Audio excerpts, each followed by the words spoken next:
Good morning students, welcome online classes. Students, हमने पिछले video के माध्यम से पढ़ा कि पंचवर्षीय योजनाएं क्या होती है। पंचवर्षीय योजनाओं में हमने प्रथम पंचवर्षीय योजना से लेके और 12वीं पंचवर्षीय योजना तक के लक्ष्य, उद्देश्य और प्राप्तियों को जाना, क्या उपलब्धियां थी उनको हमने पढ़ा।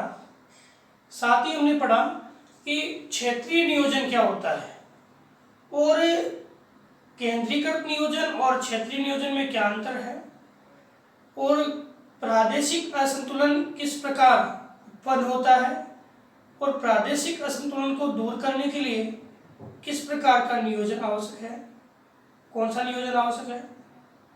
प्रादेशिक असंतुलन को दूर करने के लिए आपको बहुस्तरीय नियोजन की आवश्यकता है, क्योंकि केंद्रीकृत नियोजन है वो संपूर्ण प्रदेश में, पूरे भारत की बात करें तो भारत के समस्त राज्यों में और वहाँ के राज्यों के आंतरिक प्रदेशों में अगर केंद्रीकृत नियोजन को, केवल एक केंद्रीकृत नियोजन की बात करें तो पूरे क्षेत्रों में समान रूप से लाभ जो है योजना का वो नहीं पहुंच पाता है। इसलिए क्या उत्पन्न होती है?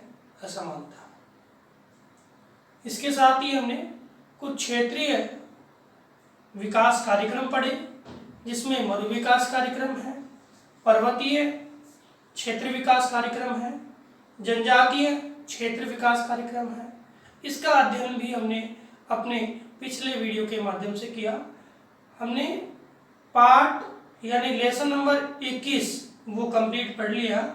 आज हम लेसन नंबर 22 जो है आपके पाठ्यक्रम का वो पढ़ेंगे। लेसन नंबर 22 में आपके गरीबी और गरीबी उन्मूलन की योजनाएं वो दी गई है। गरीबी और गरीबी उन्मूलन की यानी गरीबी को दूर करने की योजनाएं हैं वो आपके इस लेसन के माध्यम से दी गई है, और सरकार की अन्य योजनाएं भी जिसके माध्यम से लोगों को रोजगार मिल रहा है और रोजगार के साथ साथ लोग हैं वो अपनी आजीविका, अपनी आर्थिक आजीविका की प्राप्ति कर आर्थिक स्थिति को क्या कर रहे हैं? सुधार रहे हैं। तो एक बार मैं बात कर लेता हूं कि गरीबी उन्मूलन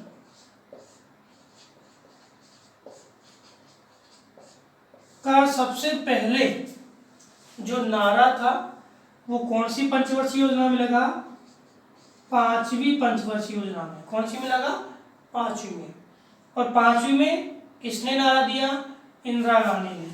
श्रीमती इंदिरा गांधी ने ये नारा दिया, क्या? गरीबी हटाओ। और उसके बाद समस्त पंचवर्षीय योजनाओं में गरीबी उन्मूलन एक मुख्य प्राथमिकता हो गई, और इसके बाद लगातार जो योजनाएं आई उन सभी योजनाओं में गरीबी को दूर करने के लिए, गरीबों को नहीं, गरीबी को दूर करने के लिए प्रयास किए जा रहे हैं। और काफी हद तक, काफी स्तर तक हम इन प्रयासों की प्राप्ति भी कर चुके हैं। आंकड़े आपके सामने हैं, बुक में दिए हुए भी हैं। 1993, 1904 आपके टोटल गरीबों की संख्या हम देखें तो देश में 40.37 करोड़ लोग गरीबी रेखा से नीचे जीवन यापन कर रहे हैं, यानी बिलो पॉवर्टी लाइन। APL का मतलब है अबोव पॉवर्टी लाइन। एक निश्चित मापदंड है, हम पढ़ेंगे क्या होती है गरीबी। और दूसरा आपके 2004-5 में आपके गरीबों की संख्या घट करके 32.63 करोड़ हो गई। कितनी हो गई? 32.63 करोड़ हो गई। ये आपके देखो गरीबी में लगातार क्या है? कमी आ रही है। इसका मतलब लोगों को रोजगार के अवसर मिल रहे हैं, वो रोजगार जो सृजन लगातार हो रहे हैं, उन लोगों को आजीविका के स्रोत मिल रहे हैं, उनकी आर्थिक स्थिति क्या है? सुधर रही है। अब हम बात करते हैं गरीबी क्या होती है। तो ये बात तो आपको क्लियर हो गई। गरीबी उन्मूलन के लिए पहली बार 5वीं पंचवर्षीय योजना में कहा गया। अब आप मेरे को 5वीं पंचवर्षीय योजना का काल भी बता दीजिए कि 5वीं पंचवर्षीय योजना कब आई? 5वीं पंचवर्षीय योजना कब आई? 69 और 69 टू 74 फोर्थ पंचवर्षीय योजना, और 74 से लेके और 79 तक आनी चाहिए। लेकिन जब जनता दल सरकार आ गई तो 1978 में ये पूरी हो गई। 1975 में आपके इंदिरा गांधी ने क्या दे दिया, नारा दे दिया, गरीबी हटाओ। तो 1974 से 1978 तक कौन सी योजना थी, पांचवी पंचवर्षीय योजना। अब आ जाती है कि गरीबी क्या है। तो गरीबी की हम डेफिनेशन देखें तो गरीबी सामान्य रूप से वंचित रहने की अवस्था है। वंचित भोजन से भी रह सकता है, मकान के क्षेत्र से भी रह सकता है। वंचित कोई अपनी आवश्यकताएं जो है, अगर व्यक्ति उनसे वंचित रहता है, उन आवश्यकता की प्राप्ति पूर्ण रूप से नहीं कर पाता है। वैसे तो महत्वाकांक्षी होती है आवश्यकताएं, उनकी बात नहीं करते हैं, हम मूलभूत आवश्यकताओं की बात करते हैं। मूलभूत आवश्यकताओं से अगर व्यक्ति वंचित रहता है तो उस वंचना को, उस वंचित रहने की अवस्था को हम क्या कह सकते हैं, गरीबी कहते हैं। क्या कहते हैं, गरीबी कहते हैं। और गरीबी के लिए आपके संयुक्त राष्ट्र संघ है, संयुक्त राष्ट्र संघ का एक संस्था है खाद्य व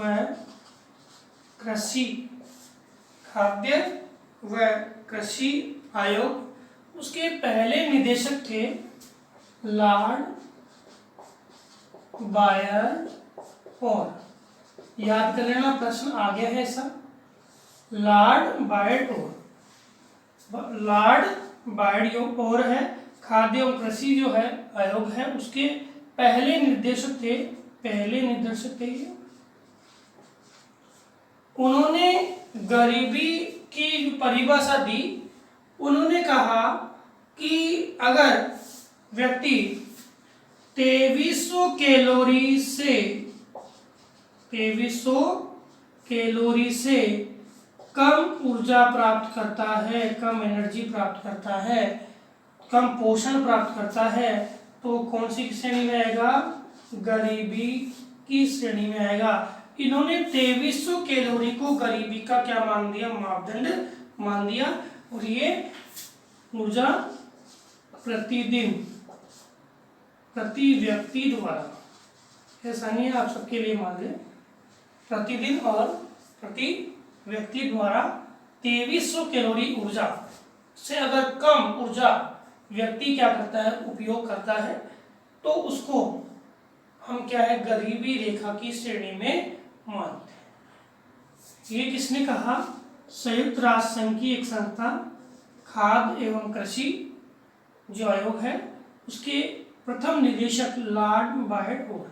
तो क्वेश्चन आ जाए कि लॉर्ड बायड और के अनुसार गरीबी की रूपरेखा क्या मानी गई है, तो 2300 कैलोरी से कम अगर ऊर्जा आती है तो उसको क्या बोलते हैं, गरीबी। और प्रतिदिन और प्रति व्यक्ति 2300 कैलोरी से कम ऊर्जा का उपयोग करता है। इसके बाद हम बात करें कि गरीबी है वो कितने प्रकार की होती है। वैसे तो मैं समझ में आ गया कि गरीबी है वो वंचित रहने की अवस्था है, लेकिन गरीबी कितने प्रकार की होती है। तो गरीबी सामान्यतः दो प्रकार की मानी गई है। एक तो निरपेक्ष गरीबी, एक सापेक्ष गरीबी।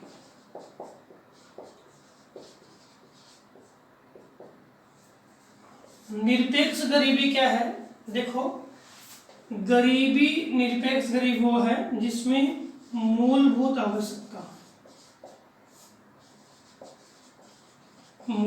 आवश्यकता की पूर्ति नहीं हो। रोटी, कपड़ा, मकान, ये मूलभूत आवश्यकता की अगर पूर्ति नहीं हो रही है तो वो क्या है, गरीबी है। स्वास्थ्य सुविधाओं की अगर पूर्ति नहीं हो रही है वो क्या है, गरीबी है। कौन सी है, निरपेक्ष। ये निरपेक्ष है, इसमें कोई अपक्षय की बात नहीं कर रहे हैं। मुख्य आवश्यकताएं पूरी नहीं हुई तो अपेक्षा क्या होगी? भाई सबसे पहले भौतिक आवश्यकताएं पूरी होगी मुख्य, उसके बाद में आगे चलेगी। भौतिक आवश्यकताएं की बात कर दी मैंने, तो भौतिक आवश्यकताएं तो पूरी है जिंदगी में, जितनी भी है वो सारी भौतिक आवश्यकताएं हैं। लेकिन यहाँ पे हम केवल किसकी बात कर रहे हैं? मूलभूत आवश्यकताओं की। अब सापेक्ष गरीबी क्या है? दो जो देश मान लो, दो व्यक्ति मान लो, उनमें तुलना करते हैं, व्यक्ति या देश जो भी है उनमें तुलना करते हैं एक की तुलना में दूसरे से। तो वहां अगर तुलनात्मक रूप से एक है वो दूसरे से कमजोर है तो ये कौन सी गरीबी है? सापेक्ष गरीबी है। जैसे एक व्यक्ति का आय स्तर ज्यादा है, एक का कम है, तो ये कौन सी है? वही सापेक्ष गरीबी है। मूलभूत आवश्यकता इसकी भी पूरी हो गई, मूलभूत आवश्यकता इसकी पूरी है, लेकिन महत्वाकांक्षाएं है वो अलग अलग है। इसके आधार पे ये कौन सी है? सापेक्ष। ऐसे ही एक देश है, एक देश की आर्थिक स्थिति बहुत मजबूत है, एक की थोड़ी कम है, तो वो भी क्या है? सापेक्ष गरीबी। अपेक्षा, दूसरे को देख करके अपेक्षा, वो कौन सी है? सापेक्ष गरीबी है। निरपेक्ष और सापेक्ष गरीबी के बाद हम देखते हैं कि गरीबी जो है उसके मानदंड या मापदंड का क्या स्वरूप है, क्या जो तरीका है कि गरीबी का मापदंड। तो गरीबी जैसे हमने विकास पढ़ा था, तो विकास के जस्ट विपरीत अवधारणा है गरीबी। गरीबी है विकास के विपरीत अवधारणा है। विकास है उसमें लोगों को रोजगार के अवसर मिलते हैं, लोगों को मूलभूत आवश्यकताएं मिलती है, लेकिन गरीबी है उसमें केवल क्या मिलती है? लोगों को वंचना। और हम बात करें हमारे देश की या कोई भी विकासशील देश की, अगर उस देश में गरीबी का अनुपात ज्यादा है तो उसके पीछे उस देश की सरकार जिम्मेदार है। क्यों है? क्योंकि इस गरीबी को दूर करने के लिए सरकार को क्या अपनानी चाहिए? कल्याणात्मक कार्यक्रम। कल्याणात्मक कार्यक्रम जिसके आधार पर लोगों का वह चयन करें, वह क्षेत्रों का चयन करें कि कौन से क्षेत्र है जहां पे लोग हैं गरीबी रेखा से ज्यादा, गरीबी रेखा से नीचे है वो ज्यादा लोग जीवन यापन कर रहे हैं, वहां पर्टिकुलर योजना बना करके और सरकार उन क्षेत्रों का विकास करे। भारत में कई प्रदेश ऐसे हैं जहां गरीबी की स्थिति बहुत ज्यादा है। इसके पीछे वहां के भौतिक स्वरूप जिम्मेदार है, और भौतिक स्वरूपों के साथ साथ उन प्रदेशों के अंदर जो सरकार की योजनाओं का उन प्रदेशों तक सही क्रियान्वयन नहीं होना है, जिसके कारण है गरीबी है वो लगातार बढ़ती चली जाती है। तो गरीबी सामान्यतः क्या है? विकास के विपरीत स्वरूप को हम क्या बोलते हैं? गरीबी बोलते हैं, जिसमें हम वंचना को बोलते हैं। और गरीबी बढ़ाने या गरीबी नहीं मिटने के पीछे सरकार जिम्मेदार है, क्योंकि गरीबी कब मिटेगी? जब गरीब व्यक्ति है उसके पास मूलभूत आवश्यकताएं नहीं है, तो उन मूलभूत आवश्यकताओं को कौन पहुंचाएगा? सरकार पहुंचाएगी। किसके माध्यम से पहुंचाएगी? कल्याणात्मक उपागमों के माध्यम से पहुंचाएगी। और ये जो क्षेत्र है उनका चयन भी करें कि वहाँ गरीबी ज्यादा है, और कुछ प्रदेश ऐसे हैं जहाँ भौतिक रूपरेखा ऐसी होती है जहाँ पे चिरस्थायी गरीबी पाई जाती है, वहाँ पे लगातार पहले से लेकर वर्तमान तक गरीबी पाई जाती है। उनको आवश्यकता मूलक वस्तुएं हैं नहीं मिल पाती है, उनकी आवश्यकताएं पूरी नहीं हो पाती है, मूलभूत आवश्यकताओं की प्राप्ति का अभाव होता है, इसलिए वहाँ पे चिरस्थायी गरीबी देखने को मिलती है। और ये भौतिक प्रदेश है वो सरकार की योजनाओं से लाभान्वित नहीं होते हैं, इस कारण वहां पर गरीबी की रूपरेखा देखने को मिलती है। अब भारत में इस गरीबी को दूर करने के लिए मैंने बताया अभी कि 5वीं पंचवर्षीय योजनाओं से लगातार विकास हो रहा है, लेकिन यहाँ कुछ वर्ग ऐसे हैं जो उस क्षेत्र में गरीब जो लोग हैं उनके विकास के लिए काम नहीं करते या उनके विकास को में बाधा उत्पन्न करते हैं। उन वर्गों के कारण उन लोगों तक सीधी योजनाओं का लाभ नहीं पहुंच पाता है। तो हमें सबसे पहले क्या करना है कि उन क्षेत्रों का चयन करें जहां वास्तविक गरीब है, और वास्तविक गरीब को लाभ पहुंचे तो देश की गरीबी है वो क्या हो जाएगी, दूर हो जाएगी। अब भारत सरकार के योजना आयोग ने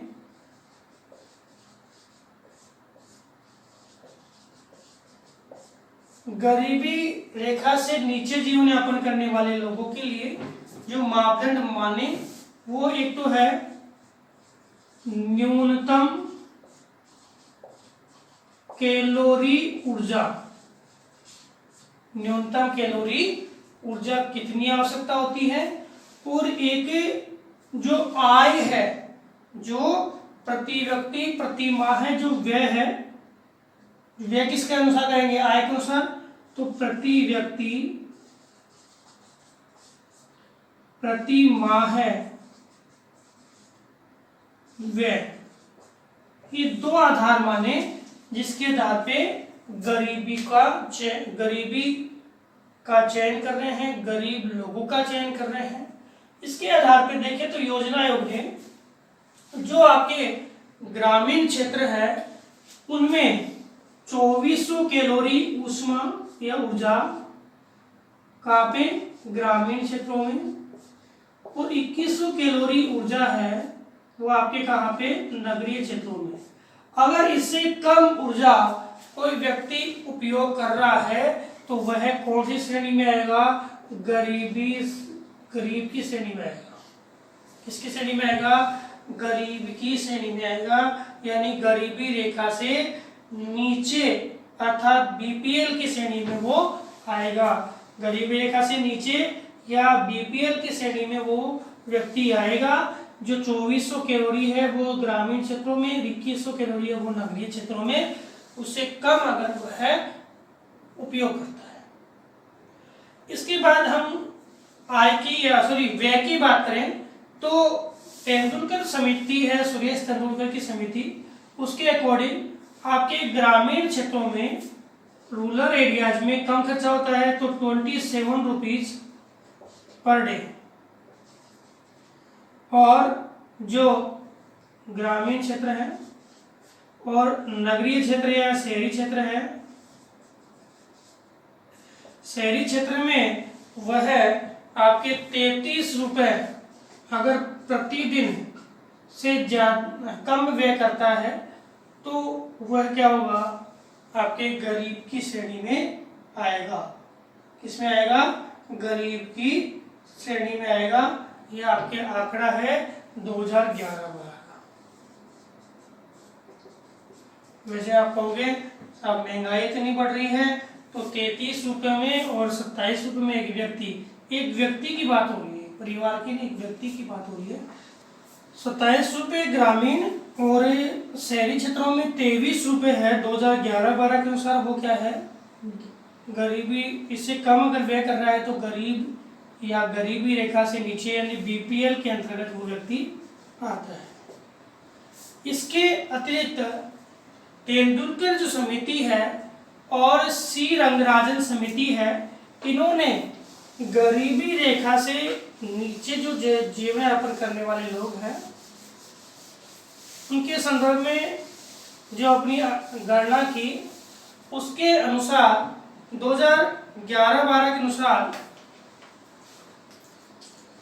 सबसे पहले तेंदुलकर समिति ने भारत में बीपीएल जो लोग हैं उनकी संख्या बताई। आंकड़ा थोड़ा याद करने वाला है कि 26.9% लोग हैं वो बीपीएल यानी गरीबी रेखा से नीचे जीवन यापन कर रहे हैं, जिसमें ग्रामीण क्षेत्रों में इनका प्रतिशत ज़्यादा है, कितना 21.65% है, और जो नगरीय क्षेत्र है वहाँ पे इनका प्रतिशत है 5.28% है। कितना है? 5.28% है। इसके अतिरिक्त जो दूसरे आपके सी रंगराजन जो कमेटी है, उन्होंने गरीबी रेखा से जीवन यापन करने वाले लोगों की जो हम जनसंख्या में प्रतिशत देखें तो इन्होंने 36.90% बताया कि 36.90% लोग हैं वो गरीबी रेखा से नीचे जीवन यापन कर रहे हैं, जिसमें ग्रामीण क्षेत्रों में इसका प्रतिशत है, ग्रामीण क्षेत्रों में इसका प्रतिशत है वो है 26.05 और नगरीय क्षेत्रों में इसका प्रतिशत है 10.25%। 10.25%। तो हम देखते हैं, हमने अभी पढ़ा कि गरीबी क्या है। तो गरीबी वंचित रहने की अवस्था है। गरीबी दो प्रकार से हम पढ़ सकते हैं गरीबी को, एक सापेक्ष है, एक निरपेक्ष है। निरपेक्ष में मूलभूत आवश्यकताओं की कमी है और सापेक्ष में दो क्षेत्रों में तुलनाओं के आधार पर हम गरीबी का निर्धारण करते हैं। गरीबी है वह है विकास के विपरीत अवधारणा है, और विकास की विपरीत अवधारणा हमारे देश की बात करें तो सभी क्षेत्रों में जो गरीब है उन गरीबों के पीछे कुछ धारणीय रूपरेखाएं हैं। कोई क्षेत्र भौतिक रूपरेखा के आधार पर गरीब है, कुछ प्रदेशों में सरकार की योजनाएं नहीं पहुंच पा रही है।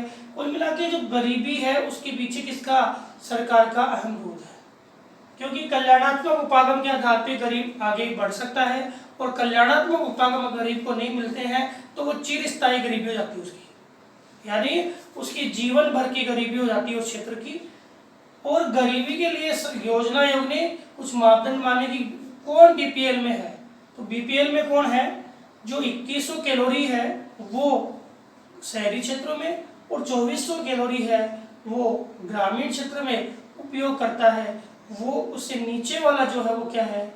बीपीएल में है। इसके अलावा आपके 33 रुपये शहरी क्षेत्र में व्यय करने वाला और 27 रुपये ग्रामीण क्षेत्र में व्यय करने वाला, इससे नीचे वाला बीपीएल में है। तेंदुलकर समिति ने वो 27 और 33 का आंकड़ा दिया। इसके अलावा इन्होंने बताया कि 26.9% है वो गरीबी रेखा से नीचे जीवन यापन करते हैं, जिसमें सर्वाधिक ग्रामीण में 21.65 और नगर में 5.28, क्योंकि नगर में क्या मिल रहा है? रोजगार मिल रहा है। सी रंगराजन है वो 36.90 इन्होंने बताया गरीबी रेखा से नीचे, और ग्रामीण क्षेत्रों में 26.5 और नगरीय क्षेत्रों में 10.25% क्या है? गरीबी रेखा से नीचे जीवन यापन करने वाले लोग हैं। तो विद्यार्थियों, हमने आज गरीबी की अवधारणा और गरीबी की अवधारणा के साथ साथ गरीबी का मापदंड पढ़ा।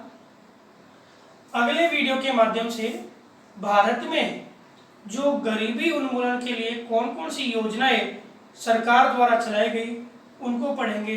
धन्यवाद।